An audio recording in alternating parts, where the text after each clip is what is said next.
Astonishing to see how people are actually living. Well, Chad Thomas is the CEO of IRS Forensic Investigations. He joins us now. Chad, good afternoon to you.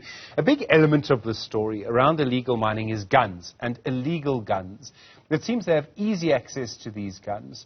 Are we seeing more illegal guns circulating than we used to have? I think so. We've always had armed caches that were a remnant of the liberation struggle pre-1994, and a lot of these caches have been discovered over the years, but one would imagine that there's been a lot of degradation in respect of those weapons if they weren't stored correctly over the years. We've seen that weapons have come across our borders are porous. We've seen police stations that have been robbed.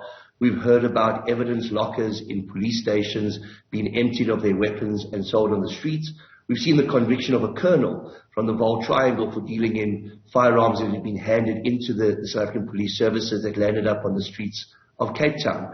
So when one looks at the amount of weapons that are being recovered in these specialized operations by the South African police services in conjunction with their private sector counterparts, there's definitely an increase in the amount of weapons that are now out there. I mean, the scary thing is we see these guns being picked up today. We could see these guns going to police custody and then in a couple of weeks sort of emerging back on the streets and once again being confiscated. We could see them on our screen again, in fact. Well, that's the greatest concern, and that is how they discovered that weapons had been taken out of the evidence storage at a well-known police station in the Johannesburg northern suburbs because those weapons were found used in the execution of a crime, and when they were traced back to an evidence storage. So the greatest concern is how are these weapons landing back up on the street? So we know that security officers are robbed of their firearms. We know that South African Police Service members as well as police stations themselves have been victims of robberies with the only intent of getting weapons. It's so prolific at the moment, but one isn't taking into consideration the fact that we have a landlocked country within the borders of South Africa where a lot of the illegal miners are purportedly from. And that country itself, if it has such porous borders, we can also assume that there's weapons that are coming from that particular country. We also know that in terms of the illegal mining, a lot of the funding of political parties within that particular country is coming from the illicit mining sector in South Africa. So for all intents and purposes, there may be cooperation from the armed services of a neighboring country in the proliferation of the weapons for illegal and illicit means on the streets of South Africa. Chad, that's a big allegation. You haven't named the country. You obviously mean Lesotho. We've all seen the reporting around that. Are you suggesting then that, I mean, when you have guns moving around as easily as they seem to move around, you have a politicization in Lesotho, I think, of the police and the army to an extent. All of this is connected somehow. Yes, definitely. One speaks about joining the dots. It doesn't take a genius to understand that somebody's benefiting. There are kingpins. We see luxury vehicles being taken into custody. We see a couple of guys arrested. Are they actually the kingpins? No, they're not. The kingpins are the masters that are pulling the strings.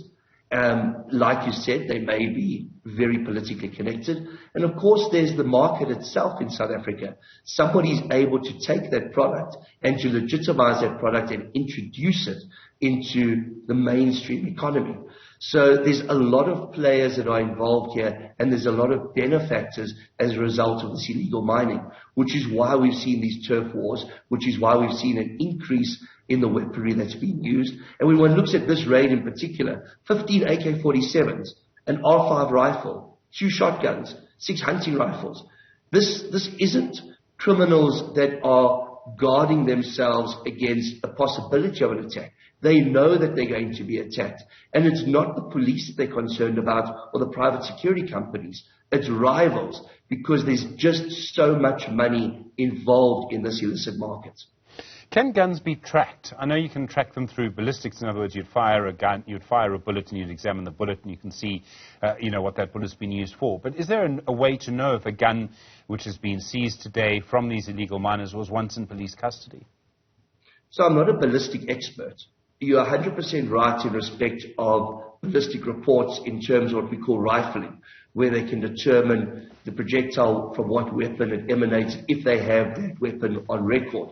What you also often hear the police referring to is that serial numbers have been filed off so that you can't see the origin. But there was a study done some years back, and I believe that the police did use this at a stage to some form of success, and that is where you could actually examine the metal underneath where the numbers had been filed, because the actual metal composition changed to a certain extent when the numbers were punched on those particular weapons.